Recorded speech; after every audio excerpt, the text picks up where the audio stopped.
Welcome back to a new video of Sigma A2 in which we will cover the second part of the number system, or you can say rational number or irrational number. Now this is the second part of the video. Now basically real numbers are divided into two parts. The first part is rational number and the second part is irrational numbers. Now we know that rational numbers are the numbers which can be represented in the form of p by q where q is not equal to 0. So now जो भी number इसको follow नहीं करेंगे, जो भी number इस condition को follow नहीं करेंगे, that number will be called as irrational number. The number which doesn't follow the basic condition that it should be in p by q and q is not equal to 0 are called as a irrational number. Now अगर अभी हम लोग देखें, number लिखते हैं √1, √2, √3, √4, √5, √6, √7, √8, √9 और भी बहुत सारे ऐसे नंबर हो सकते हैं. तो अभी हम देखेंगे यहाँ पे इसका वैल्यू 1 आ जाता है, इनका वैल्यू 2 आ जाता है, इनका वैल्यू 3 आ जाता है. कैसे? ये इनका रूट होते हैं. The number 2 sorry the number 1, 4, 9, 16, 25 are the perfect square. तो अब इनको हम लोग रिप्रेजेंट कर सकते हैं पी वाई क्यू के फॉर्म में. कैसे? 1 by 1, 2 by 1 and 3 by 1. But those numbers √2, √3, √5, √6, √7, √8, those numbers cannot be represented in the form of p by q. इन लोग को हम p by q के फॉर्म में रिप्रेजेंट नहीं कर सकते. देखिए जैसे कि अगर अभी हम देखें √2 का वैल्यू निकालें, अगर √2 का वैल्यू होता है 1.414213 और ये यहाँ भी चलता जाता है. अगर √3 लें, √3 का वैल्यू तो 1.732050 और ऐसे ऐसे ये भी इधर चलता जाता है. तो ये जो नंबर बेसिकली जो नंबर जिसका कोई सर्टेन वैल्यू ना फाइंड कर पाए हम लोग, उन नंबर को हम लोग रैशनल नंबर बोलते हैं. Now let's take a question. Show √2 on a number line. हम बेसिकली करना क्या है, हमें √2 को नंबर लाइन पे शो करना है. तो हमें पता है to show a √n on a number line, हमें we should know the value of √n-1. तो हमें बेसिकली इसका कंडीशन क्या है कि √n को शो करने के लिए नंबर लाइन में हमें n-1 का वैल्यू पता होना चाहिए. तो यहाँ पे हमारे पास नंबर है √2, तो हमें वैल्यू किसका पता होना चाहिए, that is √2 - 1 that is equal to √1. और हमें सबको पता है √1 का वैल्यू 1 ही होता है ना. इसको ड्रॉ करने के लिए हम एक नंबर लाइन पहले बना लेते हैं, उसके बाद हम लोग इसको ड्रॉ करते हैं.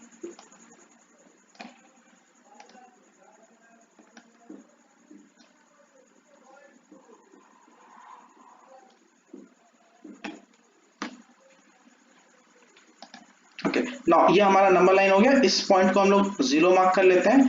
उसके 3 ब्लॉक को हम लोग स्किप करके 1 मार्क कर लेते हैं. उसके 3 ब्लॉक को स्किप करके हम लोग 2 मार्क कर लेते हैं. सो नाउ ओके, नाउ एक नंबर लाइन अब हम बना लिए हैं. 0 लिए, 0 के 3 बॉक्स स्किप करके हम लोग 1 लिए, यहाँ पे 3 बॉक्स को स्किप करके 2 लिए. अब हम लोग हमारा √n-1 का वैल्यू 1 आया था, तो 1 के ऊपर से हम लोग एक 1 यूनिट का लाइन ड्रॉ करेंगे. तो this will be a 1 unit line. 1 unit, इसका यूनिट कितना 1 यूनिट. क्यों? क्योंकि यहाँ से यहाँ तक का डिस्टेंस हम लोग 1 यूनिट ले रहे हैं. तो अगर अभी हम लोग इसको ज्वाइन कर दें अगर, तो यहाँ पर का वैल्यू आएगा a, ले लेते हैं इसको हम लोग b ले लेते हैं. अभी अगर हम लोग अकॉर्डिंग टू पाइथागोरस थ्योरम अगर हम लोग देखें तो हमें क्या पता है that hypotenuse square will be equal to base square plus perpendicular square. तो इसी फॉर्मूला पे अगर हम लोग इस राइट एंगल ट्राइंगल को ये 90 डिग्री राइट एंगल ट्राइंगल को अगर प्लॉट करेंगे तो हमें क्या मिलेगा, OB square will be equal to OA square plus AB square. ना अभी OB का वैल्यू हमें पता नहीं है, OB स्क्वायर का OB इसका वैल्यू पता है हमें 1 यूनिट होल स्क्वायर, तो इसका वैल्यू पता है हमें 1 यूनिट का होल स्क्वायर. तो OB square will be equal to 1 + 1, OB is equal to 2. OB square is equal to 2, therefore OB will be under root 2, क्योंकि इसका स्क्वायर हटा तो यहाँ पे रूट करते हैं हम लोग, it will be under root 2, तो हमें ये वैल्यू आ गया। मतलब क्या, ये जो लाइन है बेसिकली इसका वैल्यू हमारा रूट 2 निकल जाता है। तो अब हम लोग ये चीज कर सकते हैं कि कॉम्पास लेंगे, यहाँ पे कॉम्पास का पिन रखेंगे, यहाँ पे उसका पेंसिल को रखेंगे और ये रेडियस लेके, रेडियस क्या है हमारा, ओबी रेडियस लेके अगर हम लोग एक ड्रॉ करेंगे कोई लाइन, तो वो लाइन बेसिकली ऐसे करके यहाँ पे बनाएगा, and this point will be the value, the representation of root 2 on a number line. तो आप लोग जब करिएगा तो इसको कॉम्पास लेके करिएगा तो लाइन इतना खराब नहीं बनेगा, लाइन थोड़ा बेहतर बनेगा, तो ये एग्जैक्ट वैल्यू आपका मिल जाएगा। हमें यहाँ पे लिए रिप्रेजेंटेशन के लिए प्लीज आप लोग कॉम्पास और पेन का यूज करिएगा। Okay, moving to the next topic in this video, which is decimal expansion.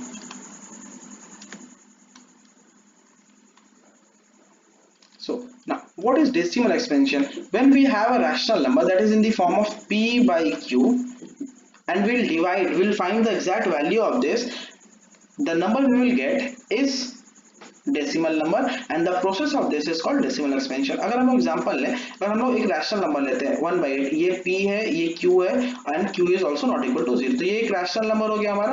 अगर इसका हम लोग वैल्यू निकालेंगे तो डिवाइड करके तो आएगा 125, 0.125। याद रखिएगा पॉइंट के बाद डेसिमल के पॉइंट के राइट हैंड साइड में जो भी नंबर होता है उसको हम लोग एक एक करके पढ़ते हैं, जैसे इसको 125 नहीं बोलेंगे, इसको हम लोग 1.25 बोलेंगे, ठीक है। चलिए, अगर ये जो नंबर हमारा निकला और ये इससे जो ये नंबर का प्रोसेस है उसको हम लोग डेसिमल एक्सपेंशन बोलते हैं। Now, there are basically two types of decimal numbers, terminating and non-terminating decimal numbers. So basically what is terminating decimal number? As the name suggests, terminating means it terminated, मतलब ये खत्म हो जाता है। terminate means होता है खत्म हो जाना या समाप्त हो जाना।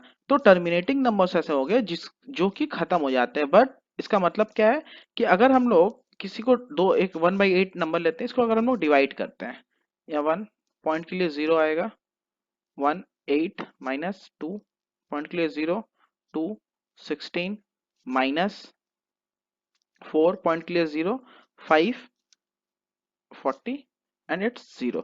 सो अगर हम लोग दूसरे शब्द में बोलना चाहें, जिस भी फ्रैक्शन को अगर हम लोग डिवाइड करें और रिमाइंडर जो है वो 0 आ जाए, ये जो रिमाइंडर है वो अगर 0 आ जाए हमारे पास, तो उस नंबर को हम लोग बोलेंगे टर्मिनेटिंग डेसिमल नंबर्स। मींस वो खत्म हो जाते हैं, एक पॉइंट के बाद यहाँ पे ये खत्म है, इसके बाद और ये आगे नहीं जाएंगे। ओके, तो this is called terminating decimal numbers. अगर अभी हम लोग आए दूसरे टाइप पे, that is non terminating decimal numbers. Now what is non terminating decimal numbers? Those are the numbers which doesn't end, वो चलते जाते हैं। ऐसे नंबर्स जो कि चलते, जैसे कि अगर हम लोग लें, अगर 1/9 को अगर हम लोग डिवाइड करें तो 0.111111 ये चलते जाएंगे, ठीक है।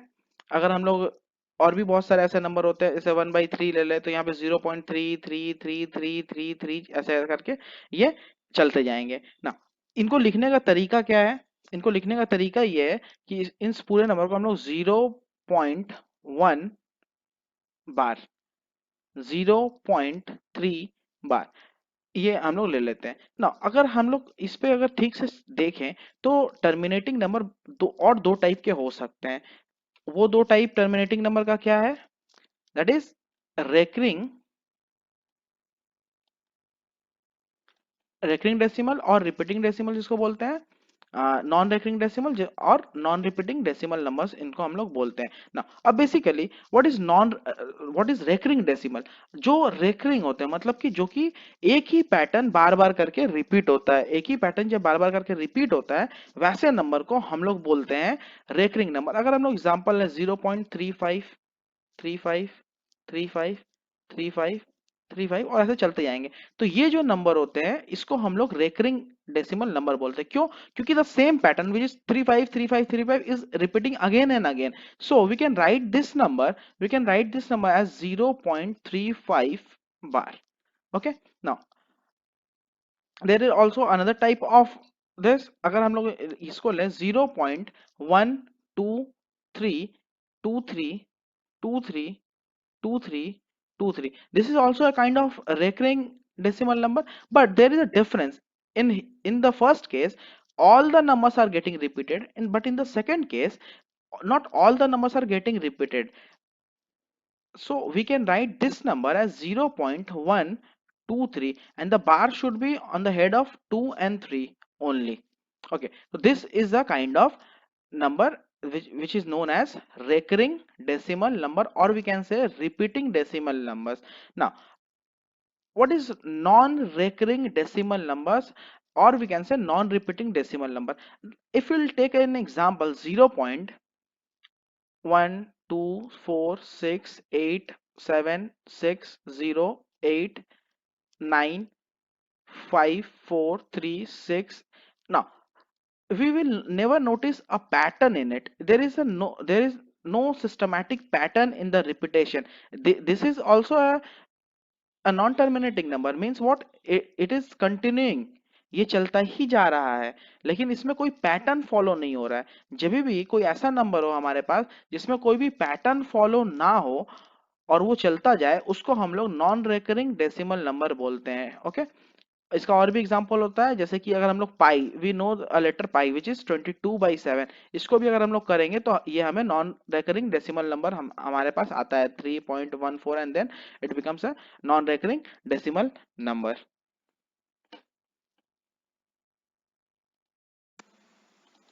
Okay, now we can say that rational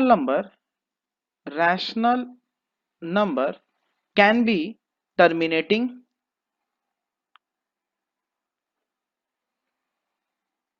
non-terminating,